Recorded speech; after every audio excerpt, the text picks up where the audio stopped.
जय श्री राम। भगवत कथा में भी एक कथा आती है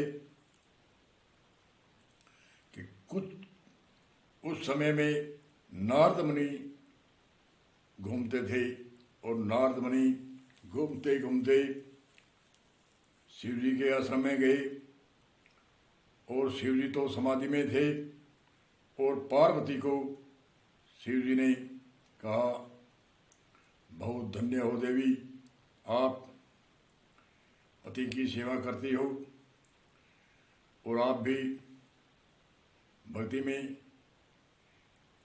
लवलीन। काफी प्रशंसा करके एक बात का विछोह नारद मुनि ने किया। नारद मुनि ने कहा, शिव जी आपसे कुछ छुपाते तो नहीं है? पार्वती ने कहा, नहीं छुपाते तो कुछ भी नहीं है। तो छुपाते नहीं है तो आप एक बात पूछना, गलों में जो मुंडन माला है वो किसकी है? और मुंडन माला है। दूसरा, शिव जी के पास एक ऐसी अमर कथा है जिनके सुनने से जीव अमर हो जाता है, बार बार जन्म और मृत्यु से उपराम होता है।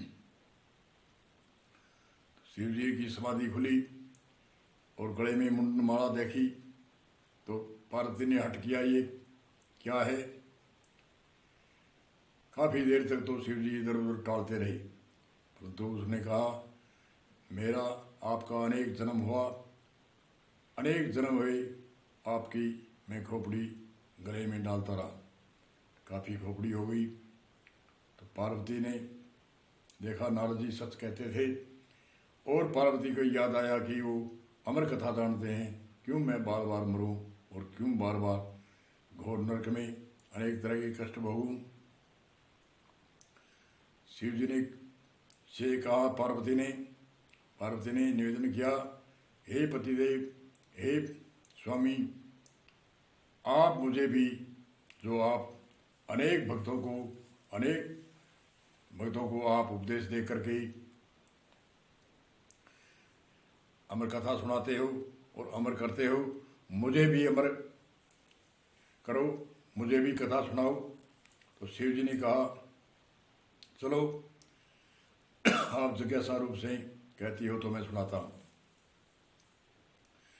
एक ऐसी जगह चले जहाँ कोई न हो, अमर कथा जो भी सुनेगा वह अमर होगा, इसलिए कोई जिज्ञासा के बिना सुनेगा तो वो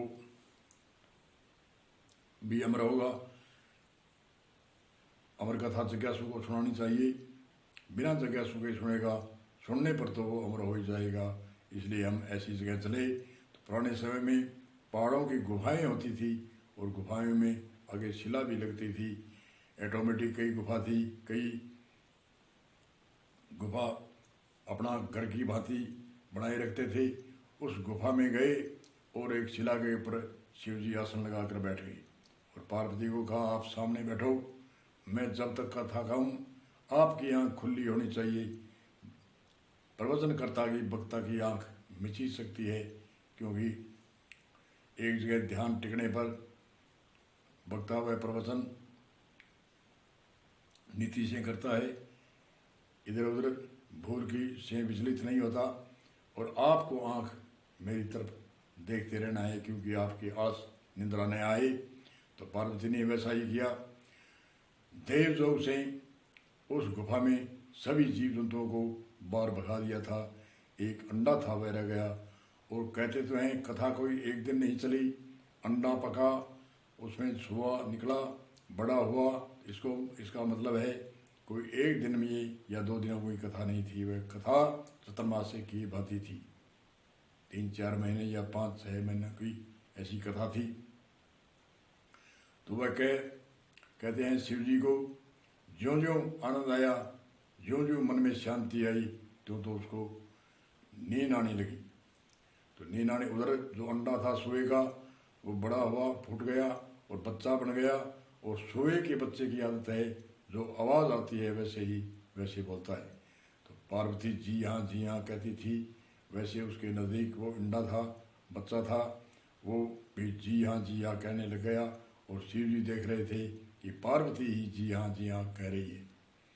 तो अंडा से बच्चा बना और बच्चे से वो सुनता रहा बड़े ध्यान से जो शिव जी कथा करते थे। बीच में जैसे पार्वती करती थी वैसे वो जी हाँ कहता था। तो एक समय शिव जी की आंख खोल कर देखा, पार्वती को नींद आ रही है और इधर से आवाज़ जी हाँ की आवाज़ आ रही है। तो शिव जी ने देखा ये कौन है। तो शिव जी ने त्रिशूल पीछे लगाई तो सुबह बार भागा। भागते भागते वो उड़ता गया, सिर त्रिशूल पीछे चलती रही। आगे कहते हैं वेद व्यास की पत्नी थी। वह कहते तो हैं कुछ भी, परंतु उसने सोए का चोड़ा छोड़ा और उसकी गर्भ में प्रवेश हुआ, अमर हो गया। तो शिव जी पीछे से आए और वेद व्यास जी ने बड़ा स्वागत किया, बड़ा आदर मान किया और बड़ा सत्कार करके आवैट जलपान भोजन पान आदि कराया। तो शिव जी ने कहा मेरा एक चोर आया। वेद व्यास जी ने कहा चोर? बोले हाँ चोर, मैं पार्वती को कथा सुना रहा था। एक सुए का बच्चा था, उसने बिना जिज्ञासा से कथा सुनी, वह अमर हो गया और वो भागता भागता आया है और आपकी पत्नी के गर्भ में प्रवेश हो गया, यहाँ छिप गया। तो वेद व्यास जी ने बड़ी नम्रता से दंडवत प्रणाम किया। कोई बात नहीं, आपका ही शिष्य है, आपका ही सेवक है। आप जब अमर हो गए तो इसको कैसे मारोगे? आपका ही वरदान है, आपने ही वरदान दिया, ये अमर हो गया।